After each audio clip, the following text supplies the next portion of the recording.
اعوذ باللہ من الشیطان الرجیم بسم اللہ الرحمن الرحیم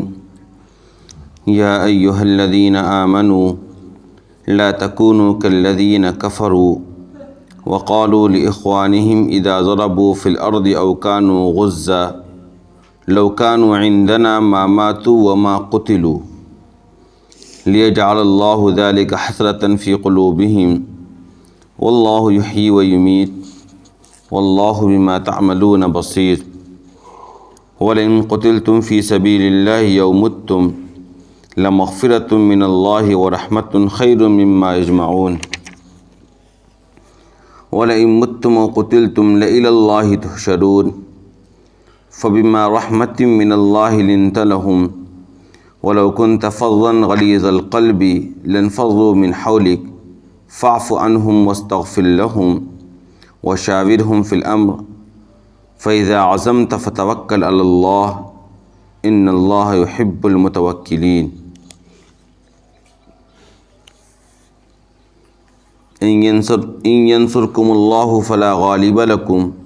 وإن يخذلكم فمن ذا الذي ينصركم من بعده وعلى الله فليتوكل المؤمنون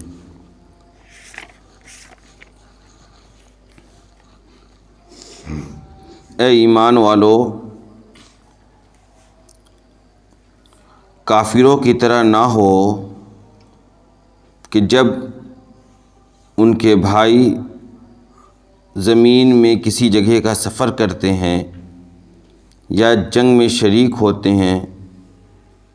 تو وہ کہتے ہیں کہ اگر وہ ہمارے پاس ہی موجود رہتے تو نہ وہ مرتے اور نہ قتل کیے جاتے۔ اللہ نے ان باتوں کو ان کے دلوں کے لیے حسرت بنا دیا ہے، حالانکہ اللہ ہی زندگی اور موت بخشتا ہے، اور اللہ تبارک و تعالی ان تمام چیزوں کو جو تم کر رہے ہو دیکھ رہے ہیں۔ اور اگر تم اللہ کے راستے میں شہید کیے گئے یا تمہیں موت آئی تو اللہ کی جانب سے جو مغفرت اور رحمت تمہیں حاصل ہوگی وہ ان چیزوں سے بدرجہ بہتر ہے جو وہ لوگ جمع کر رہے ہیں۔ اور اگر تم مر بھی گئے یا تم قتل بھی کر دیے گئے تو آخر کار تو اللہ ہی کے پاس تم سب کو جمع کیا جائے گا۔ اللہ کی طرف سے جو رحمت تھی آپ پر، اسی کی بنیاد پر آپ ان کے ساتھ نرمی کا معاملہ کیے، اور اگر آپ اے پیغمبر سخت مزاج سخت دل ہوتے تو یہ لوگ آپ کے ارد گرد سے منتشر ہو جاتے، چنانچہ آپ ان کو معاف کر دیجئے، ان کے لیے اللہ سے مغفرت طلب کیجئے، اور اہم امور میں آپ ان سے مشاورت کرتے رہیے۔ بس جب آپ کسی کام کا پختہ ارادہ کر چکے تو اللہ پر بھروسہ کریے، بے شک اللہ تبارک و تعالی بھروسہ کرنے والوں کو پسند فرماتا ہے۔ اگر اللہ تبارک و تعالی تمہاری مدد کرے گا تو کوئی بھی تم پر غالب نہیں آ سکتا ہے، اور اگر اللہ تمہاری مدد نہ کرے تو کون ہے جو اللہ کے بعد تمہاری مدد کرے گا؟ لہٰذا مومنوں کو اللہ ہی پر بھروسہ کرنا چاہیے۔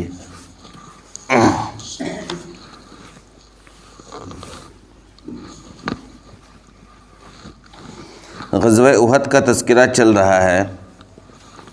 اس موقع پر بہت سے واقعات پیش آئے تھے، قرآن نے الگ الگ کر کے تمام واقعات کو ذکر کیا، اور اس کے اندر کیا مصلحتیں تھیں وہ مسلمانوں کے سامنے قرآن نے ظاہر کیا۔ جب حالات ایسے ہو گئے تھے کہ یہ جو منافقین تھے یہ طرح طرح کی باتیں کرنے لگی تھیں، جیسے انہوں نے ایک بات کہی تھی، کل اس کا تذکرہ آیا تھا کہ اگر یہ لوگ ہماری بات مان لیتے ہیں اور ہماری چلتی اگر تو یہ نوبت پیش نہیں آتی، ہم مدینہ منورہ میں ہی رہتے اور وہیں رہ کر دشمنوں کا دفاع کرتے۔ دشمن میدان احد میں آیا تھا، ہماری رائے تھی کہ ہم مدینہ میں رہیں، لیکن ہماری بات مانی نہیں گئی اور احد جانے کا فیصلہ کیا گیا، اس کی بنیاد پر اس طرح کے حالات پیش آئیں۔ ظاہر سی بات ہے جب اس طرح کی باتیں ہوتی ہیں مجلسوں میں کسی واقعہ کے ہونے کے بعد، تو بہت سے عام اور سادہ لو انسانوں کے دلوں میں بھی بہت طرح کے شک اور شکوک پیدا ہو جاتے ہیں۔ ایسا ہوتا ہے عام طور پر، کہیں کوئی واقعہ ہوگا تو اگر دو چار لوگ کھڑے ہو جائیں گے اور کوئی خاص وجہ اس واقعے کی اگر بیان کرنے لگیں گے اور دن بھر اس کا چرچا کریں گے، تو عام لوگوں کے ذہن و دماغ میں بھی یہ بات آنے لگتی ہے کہ لگتا ہے کہ یہ صحیح کہہ رہے ہیں، یعنی اس طرح کے خیالات آنے کا بھی اندیشہ ہوتا ہے۔ لیکن اس پورے واقعات کے اندر آپ دیکھ رہے ہیں کہ اللہ تبارک و تعالی خاص طور پر آپ صلی اللہ علیہ وسلم کی ساتھیوں کے ساتھ نہایت درجے کا لطف و کرم کا معاملہ کر رہا ہے، ان پر اپنی طمانینت نازل کی، ان کو معاف کیا اور پھر ان کو تسلی دی کئی پہلوؤں سے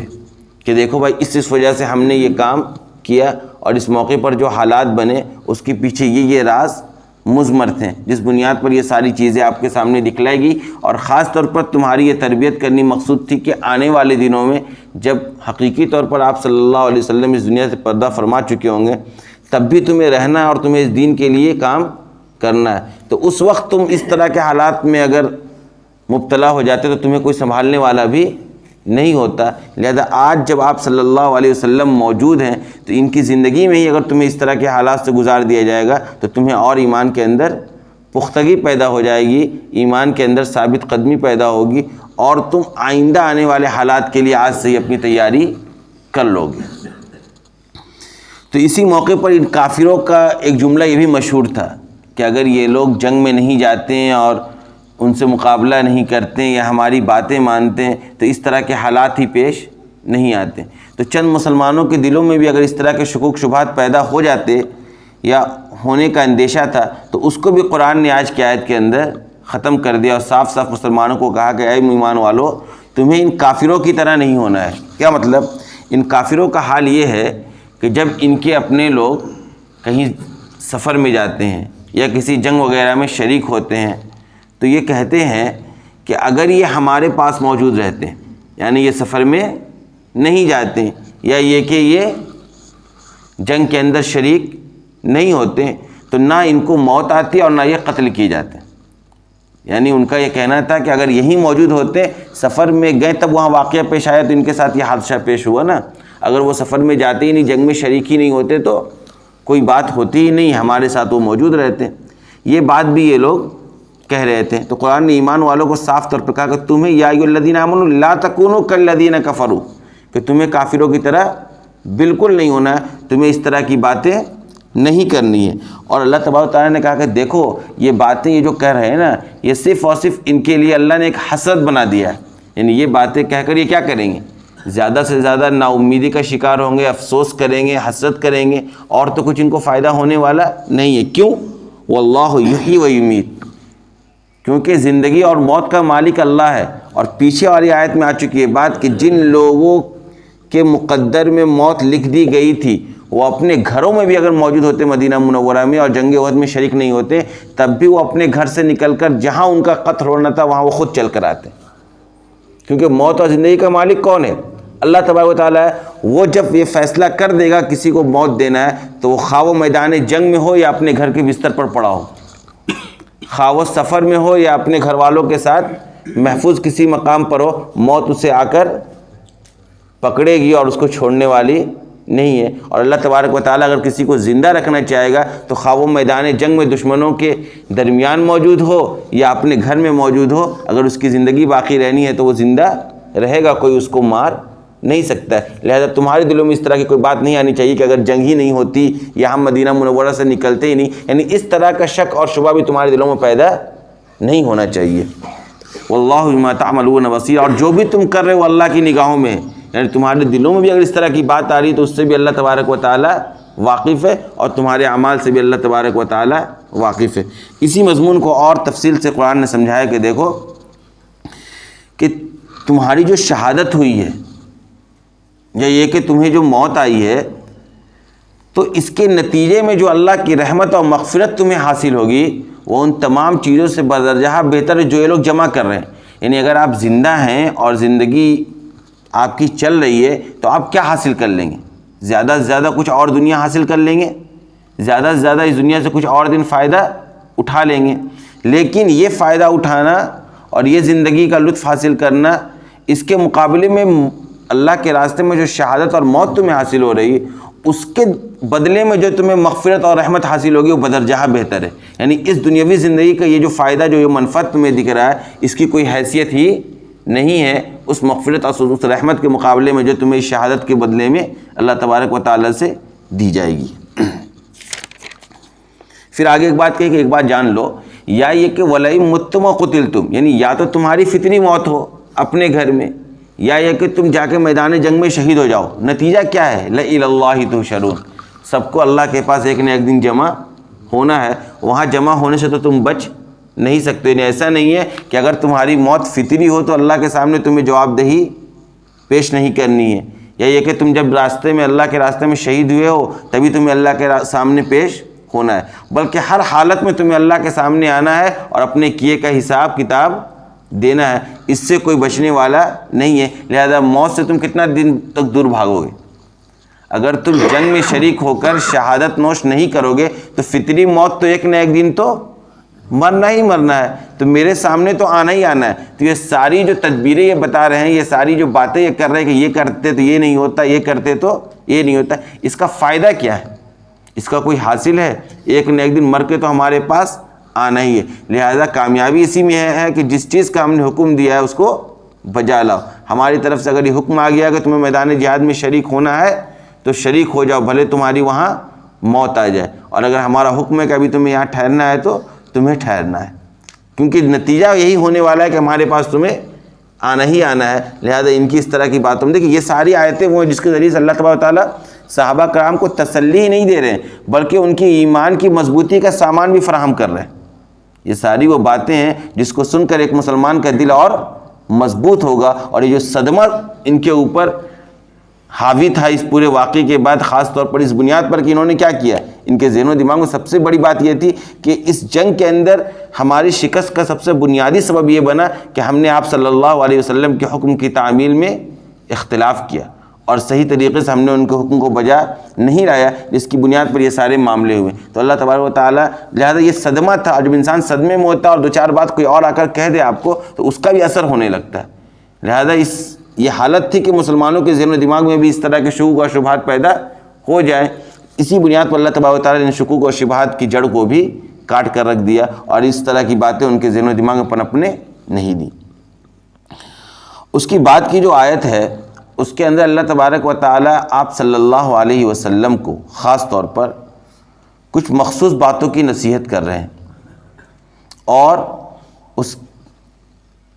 اس نصیحت کے اندر رہتی دنیا تک کے لیے تمام مربیوں کے لیے نصیحت ہے، یعنی تمام ان لوگوں کے لیے جن کے کندھوں پر ذمہ داری ہے قوم کی اصلاح کی، یا جو قوم کی اصلاح کی فکر میں رہتے ہیں اور سماج میں بہتری کے لیے کوششیں کرتے ہیں، ان تمام کے لیے بھی ان آیتوں کے اندر بہت سی مفید باتیں آ گئی ہیں۔ جیسے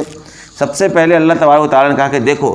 چونکہ آپ صلی اللہ علیہ وسلم کو بھی صدمہ تھا، اور سب سے بنیادی صدمہ آپ کو یہ تھا کہ دیکھو میں ان کو آواز دے رہا ہوں لیکن یہ واپس لوٹ کر نہیں آ رہے۔ یہ واقعہ ہوا تھا غزوہ احد کے موقع پر، جب یہ افواہ اڑ گئی کہ آپ صلی اللہ علیہ وسلم کو شہید کر دیا گیا اور بڑی تعداد مدینہ منورہ کی طرف واپس ہونے لگی، تو اس وقت آپ صلی اللہ علیہ وسلم نے باضابطہ آواز دیا تھا، لیکن ان کی آواز کو لوگ سن کر واپس نہیں آئے تھے۔ میں نے بتایا تھا پھر جا کے کعب ابن مالک نے آواز دیا تھا اور انہوں نے یہ بات بھی بتلائی تھی کہ آپ صلی اللہ علیہ وسلم کا انتقال نہیں ہوا ہے، تب جا کر صحابہ کرام دوبارہ لوٹ کر آئے تھے۔ تو اس کا صدمہ آپ صلی اللہ علیہ وسلم کو بھی تھا کہ میری بات یہاں پر نہیں مانی گئی، اگر یہ لوگ میری بات سن کر واپس آ جاتے ہیں تو آپ صلی اللہ علیہ وسلم کے جو حالات پیش آئے، خود آپ صلی اللہ علیہ وسلم زخمی ہوئے، آپ صلی اللہ علیہ وسلم کی دندان مبارک شہید ہوئی، تو یہ سارے حالات بھی پیش نہیں آتے، یہ بات بھی ذہن و دماغ میں تھی۔ تو اللہ تبارک و تعالیٰ نے کہا کہ اس کا فطری اثر یہ ہوتا کہ آپ صلی اللہ علیہ وسلم اپنے صحابہ سے ناراض ہو جاتے۔ فطری اثر تھا نا کہ جب وہ آپ صلی اللہ علیہ وسلم ان کو بلا رہے ہیں اور جنگ کا موقع ہے اور وہ واپس لوٹ کر جا رہے ہیں، ان کی بات کو نہیں سن رہے، تو اس کا فطری تقاضا یہ تھا کہ آپ صلی اللہ علیہ وسلم کے دل میں صحابہ کرام کے متعلق تھوڑا سا تقدر پیدا ہو سکتا تھا، تھوڑی سی ناراضگی پیدا ہو سکتی تھی، تو اللہ تبارک و تعالیٰ نے اس چیز کو بھی ختم کر دیا، اور یہ نوبت بھی نہیں آنے دی کہ آپ صلی اللہ علیہ وسلم کا دل اپنے ساتھیوں کے تئیں مقدر ہو جائے۔ لہذا اللہ تبارک و تعالیٰ نے کہا کہ دیکھیے اللہ ہی کی رحمت تھی جس کی بنیاد پر آپ نرم پڑے رہے، اس موقع پر آپ کے دل میں اس طرح کی کوئی بات نہیں آئی اپنے صحابہ کے تئیں، آپ کو ان کی طرف سے پہنچی ہوئی تکلیف کے نتیجے میں ان سے کوئی دوری آپ کے دل میں پیدا نہیں ہوئی۔ اس کی بنیادی وجہ بھی یہ تھی کہ اللہ کی رحمت آپ کے ساتھ تھی، اللہ کی رحمت کی بنیاد پر اللہ نے خاص رحمت آپ کے اوپر نازل فرمائی، جس کی بنیاد پر آپ کا دل ایسے موقع پر بھی کیا رہا؟ نرم رہا۔ بلکہ اللہ نے کہا کہ اگر آپ وَلَوْ كُنْتَ فَظًّا غَلِيظَ الْقَلْبِ، اور جان لیجئے کہ اگر آپ اس موقع پر سخت دل یا سخت مزاج ہو جاتے، یعنی اگر آپ غصہ ہو جاتے اور آپ کے دل میں ان کے تئیں تھوڑی سی اگر ناراضگی آ جاتی اور آپ سخت مزاج بن جاتے اس موقع پر اور ناراضی کا اظہار کرتے، لَانْفَضُّوا مِنْ حَوْلِكَ، تو یہ تمام لوگ جو آپ کی ارد گرد ہیں، یہ جو صحابہ، یہ آپ سے منتشر ہو جاتے، یا آپ کو چھوڑ کر چلے جاتے۔ کیوں؟ جب آپس میں تھوڑی سی بھی تناؤ ہوتی ہے، اختلاف ہوتا ہے، تو اس کا بنیادی نتیجہ یہ ہوتا ہے کہ دوریاں پیدا ہوتی ہیں۔ کسی سے بھی آپ کا تھوڑا سا بھی اختلاف ہوگا تو سب سے پہلا بنیادی جو اس کا نتیجہ ہوگا وہ یہ ہوگا کہ دونوں کے درمیان دوریاں پیدا ہونی شروع ہو جاتی ہے۔ لہٰذا اللہ نے کہا کہ اگر آپ سخت دل ہو جاتے اس موقع پر تو اس کا نتیجہ یہی ہوتا ہے کہ یہ لوگ آپ سے دور ہو جاتے ہیں۔ تو لہٰذا اللہ کی رحمت کی وجہ سے آپ سخت مزاج اس وقت نہیں ہوئے اور نہ آپ کے دل میں سختی پیدا ہوئی، بلکہ اللہ تبارک و تعالیٰ نے کہا، یہیں تک نہیں کہا آپ صلی اللہ علیہ وسلم کو، کہا کہ آپ نے تو دل سے ان کو کوئی بات کہی نہیں، دل سے آپ نے ان کو معاف کر دیا، لیکن آپ زبانی طور پر بھی ان کو معاف کر دیجئے تاکہ ان کی دل جوئی ہو جائے۔ صحابہ کرام کی دل جوئی کے لیے اللہ تبارک و تعالیٰ نے آپ صلی اللہ علیہ وسلم کو اس موقع پر خاص ہدایتیں دیں۔ پہلا حکم دیا فاعف عنہم، کہ آپ باضابطہ زبان سے ان کو معاف کر دیجئے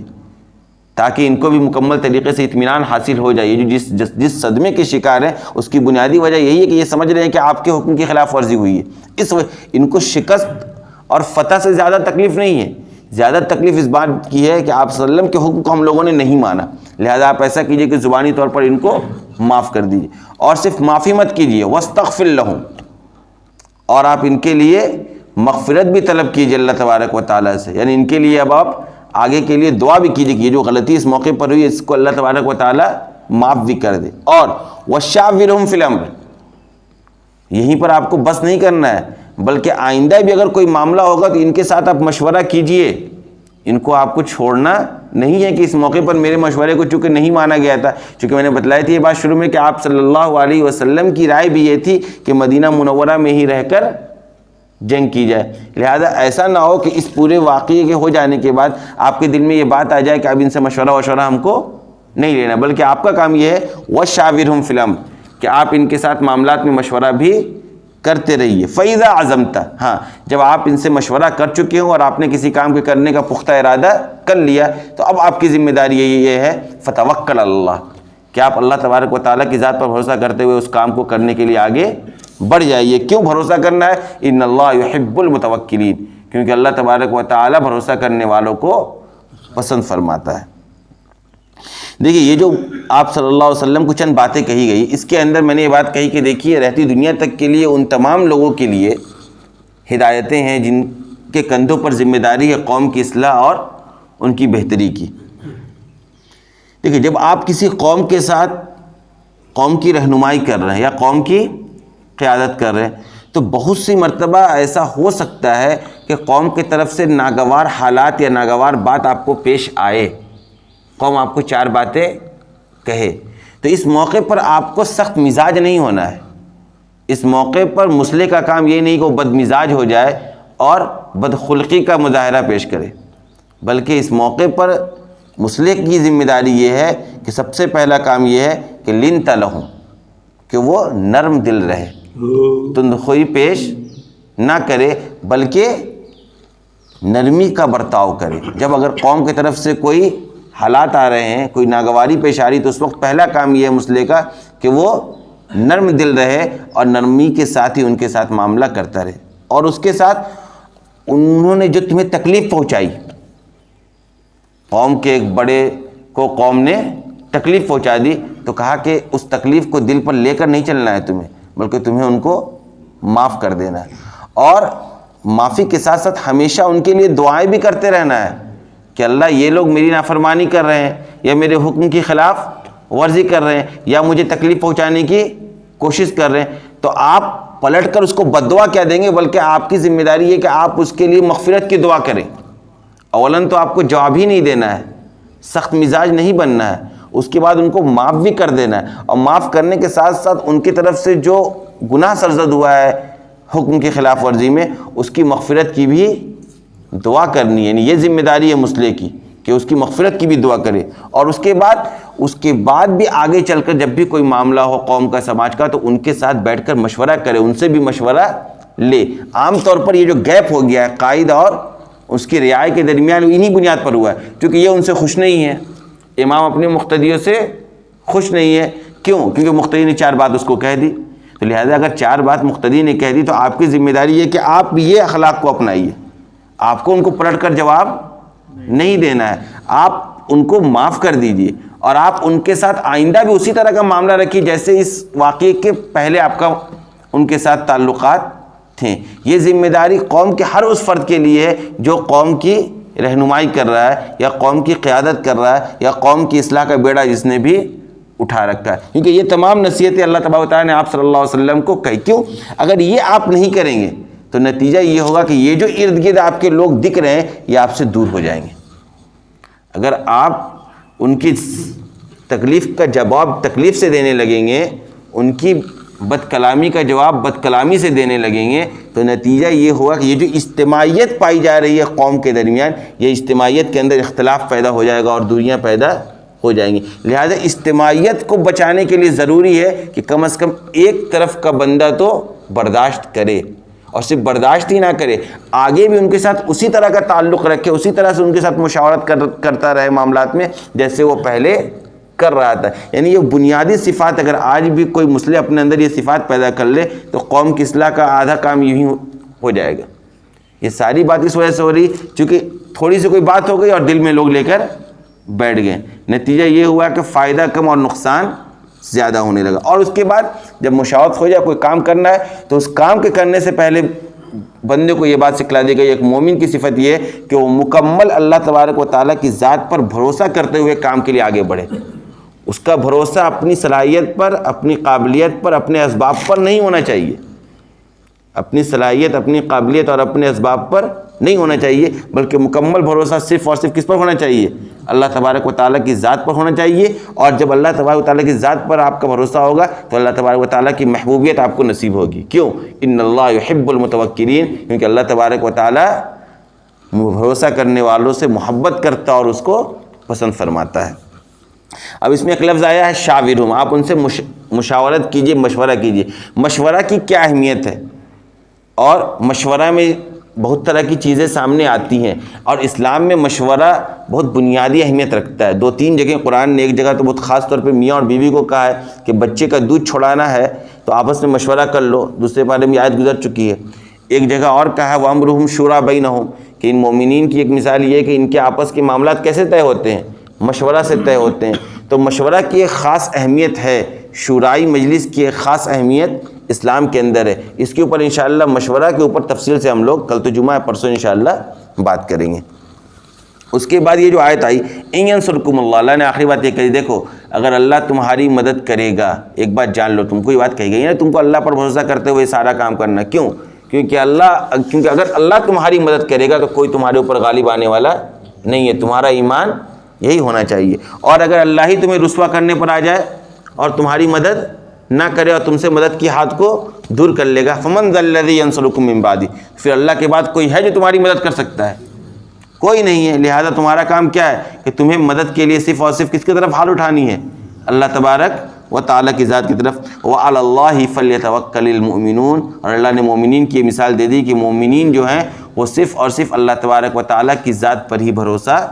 کرتے ہیں، ان کا بھروسہ کسی اور ذات پر نہیں ہے۔ لہذا یہ سارے معاملات دیکھیں، اب اس پورے واقعے کے اندر خاص طور پر اللہ تبارک و تعالیٰ نے صحابہ کو کتنا بلند مقام عطا کیا ہے۔ اتنی آیتیں، اتنی تسلیات، اتنا دلجوئی کس کی جا رہی ہے؟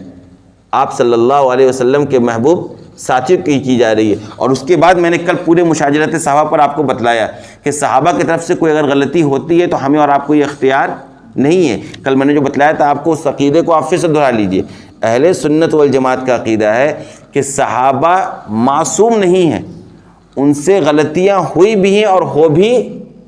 سکتی ہیں، لیکن اس کے باوجود چونکہ اللہ اس کے رسول نے ان کو معاف کر دیا ہے اور اللہ نے ان کو رضی اللہ عنہم ورضوا عنہ کا پروانہ دے دیا ہے، لہذا اس بنیاد پر اہل سنت والجماعت کا عقیدہ یہ ہے کہ امت کو یہ اختیار نہیں ہے کہ وہ کسی بھی صحابہ پر طعن و تشنیع یا کسی طرح کا اعتراض کرے۔ کیوں؟ کیونکہ جس کا معاملہ تھا اس نے معاف کر دیا، تو پھر ہماری اور آپ کی کیا اوقات کہ ہم ان کے اوپر انگلیاں اٹھائیں یا ان کے اوپر طعن و تشنیع کریں یا کسی واقعے کو لے کر۔ یعنی آپ وسلم کی پردہ فرما جانے کے بعد بھی جو صحابہ کے درمیان آپس میں اختلاف ہوا اور قتل و قتال ہوئے، اس پر بھی آپ کو کچھ نہیں کہنا ہے۔ کیوں؟ کیونکہ پہلے سے ان کو سرٹیفکیٹ ملا ہوا ہے کہ اللہ بھی ان سے راضی ہے اور یہ لوگ اللہ سے راضی ہیں، اور اللہ نے معافی کا پروانہ ان کے لیے جاری کر دیا ہے، لہذا جن کو معاف کر دیا گیا ہے۔ اور ایک تو دیکھیے صحابہ کرام سے جو غلطیاں ہوئیں اس کو اللہ تبارک و تعالیٰ نے معاف کر دیا، جو غلطیاں ہوئیں اس میں بھی اجتہادی رائے کی بنیاد پر اختلاف ہوا، تو اجتہادی غلطی کی بنیاد پر کوئی غلطی ہوتی ہے تو اس کو غلطی نہیں مانا جاتا ہے، اور اس کے باوجود یعنی وہ لوگ معذور ہیں۔ اور اگر ان کا کوئی ایسا عمل ہے جس میں عذر بھی آپ کو بظاہر ایسا ہے کہ آپ کو لگتا ہے کہ یہ عذر قابل قبول نہیں ہے، اس کے باوجود قرآن کا یہ قاعدہ ہے کہ ان الحسنات یذہبن السیئات، کہ نیکیاں جو ہیں، اچھے اعمال جو ہیں وہ برے اعمال کو ختم کر دیتے ہیں۔ اور صحابہ سے زیادہ کسی کا نیک عمل ہو سکتا ہے؟ ہمارا اور آپ کا عمل کیا صحابہ کے عمل سے بڑھا ہوا ہے یا صحابہ کی نیک عملی سے بڑھا ہوا ہے؟ جن لوگوں نے آپ صلی اللہ علیہ وسلم کے ساتھ دین کے لیے قربانیاں دی، ان کے مقابلے میں ہماری آپ کی کیا حیثیت ہو سکتی ہے؟ لہذا صحابہ کا عمل جب بڑھا ہوا ہے تو ان سے اگر کچھ خطائیں اور بھی سرزد ہوئی ہیں تو وہ ان کا عمل ان چیزوں کو ختم کر دے گا، کیونکہ قرآن نے یہ اعلان کر دیا ہے کہ اچھائیاں جو ہیں انسان کا نیک عمل جو برے عمل کو بھسم کر دیتا ہے اور بالکل ختم کر دیتا ہے، ہلاک کر دیتا ہے۔ لہذا صحابہ کے اوپر کسی طریقے سے آپ کے اوپر گنجائش نہیں کہ آپ انگلی یا اپنی زبان کو جنبش بھی دیں۔ اللہ تبارک و تعالی ہم سب کو صحابہ سے اسی درجے کی محبت کرنے کی توفیق عطا فرمائے۔ صحابہ کو لے کر عقیدہ مضبوط ہونا انتہائی ضروری ہے۔ آج بھی سوشل میڈیا پر آپ جائیے تو بھتیرے ایسے لوگ پڑے ہوئے ہیں جو صحابہ کرام پر انگلیاں اٹھاتے ہیں